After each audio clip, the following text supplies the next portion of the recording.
So work-life balance. In about the 80s, this became a really popular term. And it was defined as the balance between individuals' work and non-work life.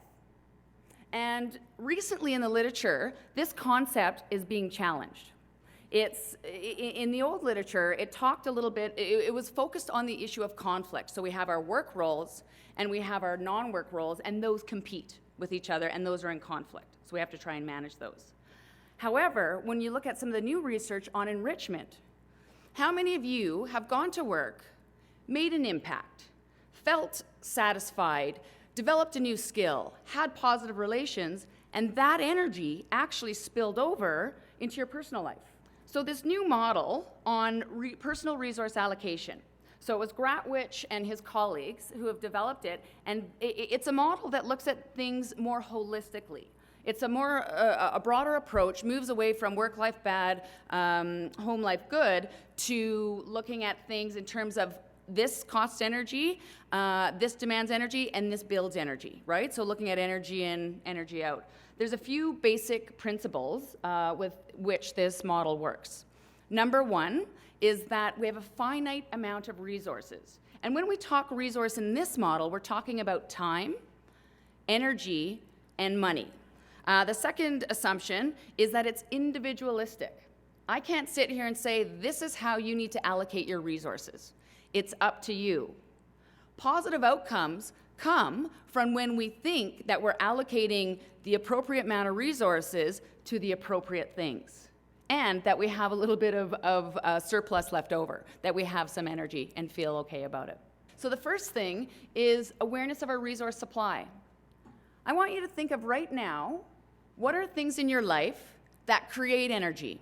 What are the things that drain energy, the energy takers? And you probably know who they are.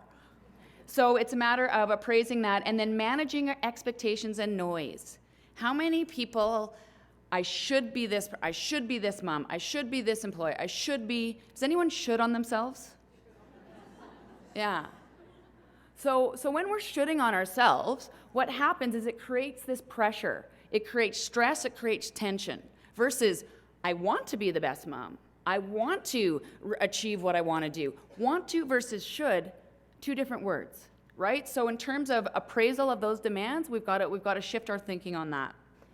If we try to do it all, from what I've seen in my practice with successful, high-achieving, driven individuals, great intention, what it leads to is burnout, to stress, to the gas light being on and the tank is empty. So it's really important to shift this. And so how do we know when we're doing too much? We got to look at what are some of the things of stress. First of all, definition of stress, it's the imbalance between perceived demands and perceived resources. Demands here being stress triggers, anything that triggers that stress response. Resources being our coping skills. So what are the things that we can use to handle those demands? So let's look at a few strategies in terms of how do we increase this gas line? How do we start to run on full? Active awareness. This is really about being mindful, okay? So it's about recognizing what are some of those pressures, what are some of that noise on you, recognizing warning signs and those kind of things, as well as daily habits about renewing energy. Or what we want to do is we want to create daily practices. It's not this one big vacation that I'm going to that's going to solve everything, but it's things that we do on a daily basis to renew energy, to create balance, as well as make sure that we're aware of the demands in our life. Second, deliberate choice. This is really critical, and this is being proactive and taking the control into your hands. So really identifying what matters most to you, and then actively allocating those resources versus responding and putting out fires. Creating some times where, yes, you know that unforeseen thing, a child is going to get sick, there's going to be a car accident, and you have to manage that, but at the same time being flexible with your plan, but planning for it. Energy is renewable. It can also be a big drain as well. And so it's a matter of looking at different daily tactics that we can use to renew our energy. At the bottom of the pyramid, building that physical stamina, right? So if you're more fit, you're likely to be able to handle more demands. How do we do this? Simple regulation, having daily habits, daily practices around sleep, around nutrition, and around physical exercise. The emotional energy renewal. How many people spend more emotional energy thinking about the demand that they have than on the actual demand?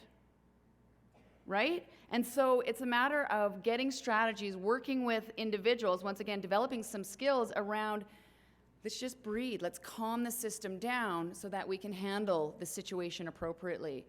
Gain perspective, the mental energy. And when I'm talking about the mental energy, we're talking about focus. We get so distracted in our world, technology, people, phones, all those kind of things. So daily habits around building your mental acuity, things such as focus chunks. So I'm going to work for an hour. I'm not going to answer an email. I'm not going to answer a phone. I'm just going to put my time into, and then I'm going to take 15 minutes to go through those emails and phone. So it allows me to focus more on what I'm doing, engage in the activity, and then move on. Micro breaks. In order to sustain the effort and the energy that we're doing, we need to incorporate so it's a 10-minute, 15-minute walk on your coffee break, going up and down the stairs, whatever that may be. Lastly, build your team. We don't need to do this alone. A lot of my friends who are, and my clients who have demands, have these multiple roles, they team up. They have carpools, and you know, if it's the soccer team, then this mom's going to drive these 4 kids this day, and they rotate, right? So being efficient in terms of how we're managing some of those things, delegating those tasks. Identify the support that you need. It's really critical. You know, when you think about it right now, who are those people that I go to? Do you use them? Because that's another thing. We don't want to be a burden. We don't want to be a demand. But having a conversation saying, hey, you're my support person, just so you know, is that okay with you? Seeking permission. To run on full. Don't have the big crash like I did, okay? So there's a few key simple things you can think about.